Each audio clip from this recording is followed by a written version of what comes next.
What's going on, friends and family? Just want to make this quick video. I know a lot of you know recently I've been in the hospital, and a lot of people reached out to me sending their well wishes and prayers, and from the bottom of my heart, me and my family, you guys don't know how much that helps me. But a lot of you also kind of were just in general wondering how my overall health was through DMs or text and things like that.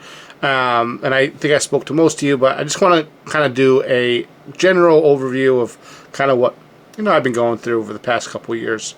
As some of you know, in 2023 July, I had a massive heart attack, which resulted in full-blown cardiac arrest. So they had to bring me back to life. There's that part of that immediate recovery. It's pretty much done. Now, obviously, there's lingering things that came along with that. That, unfortunately, I will have to navigate throughout my whole life, right? Unfortunately, I've officially been diagnosed with heart failure. Now that sounds scarier than it actually is. It's scary. It's scary, but not as scary as I initially thought it was when I first heard that diagnosis. Heart failure, as long as I keep up with my medication, keep up with my, healthier life, and past couple months I kind of fell back into some old bad habits, which for me is eating. I've recently gone back to a healthier diet. Not like I was eating before, but it wasn't as healthy as it probably could have been. So with things like that, and just kind of trying to eliminate as much stress as possible in my life, I can live a full life that I was before, right? But there are still complications, things like that. The reason why I am considered to be in heart failure is because what's called a I have my notes here. So I call it EF, but it's ejection fraction percentage, and what that basically means is how strong your heart is and how much it pumps out, how much blood it pumps out with every beat. A normal person will pump out, I think, anywhere from 55 to 70% of their blood from their heart. So 55 being the lower end of normal, 70 being kind of the higher end of normal. You guys probably knew that, but I don't know why I felt the need to explain it. But I am unfortunately at 36%. 36% ejection rate, which is on the lower side, borderline severe. I believe severe is considered 35%. Now, again, there are people that in their 20s. I think I read like Triple H. I'm not sure if you're a wrestling fan. Like, I think his is like in the 20s. So, look, there's a lot of people that have it worse than me, but it's something I have to be cognizant of and watch and constantly monitor. So just kind of briefly over EF, I put some notes down. Sorry, I am looking at a computer screen back here.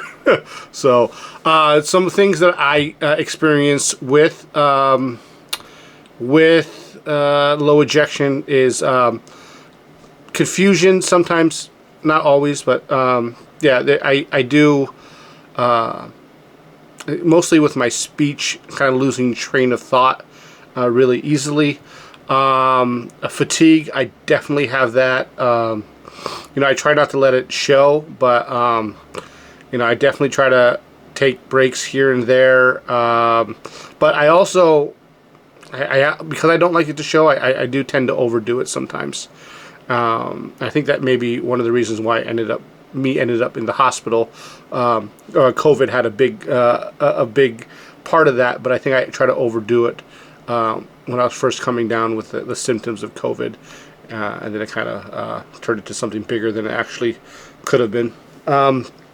there's that. Heart palpitations, I don't really get that much. Nausea, I do get nausea from time to time.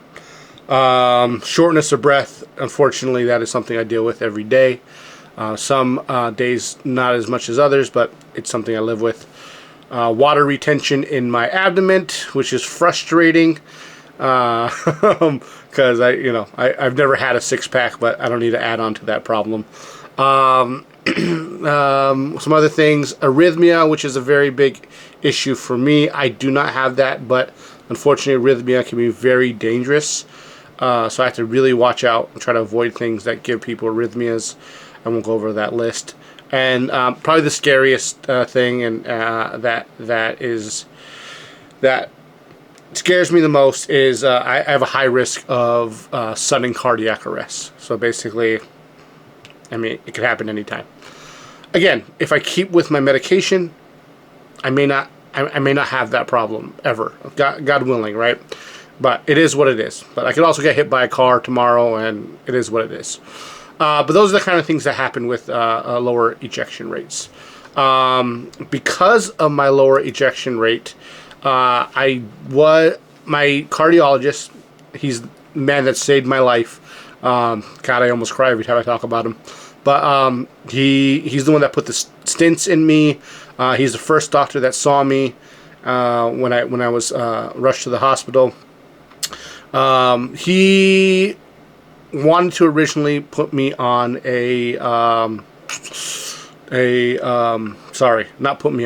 he wanted me to get a internal defibrillator installed. So basically, if I do have a sudden cardiac arrest and I'm not with someone, I have a higher chance of making it, right?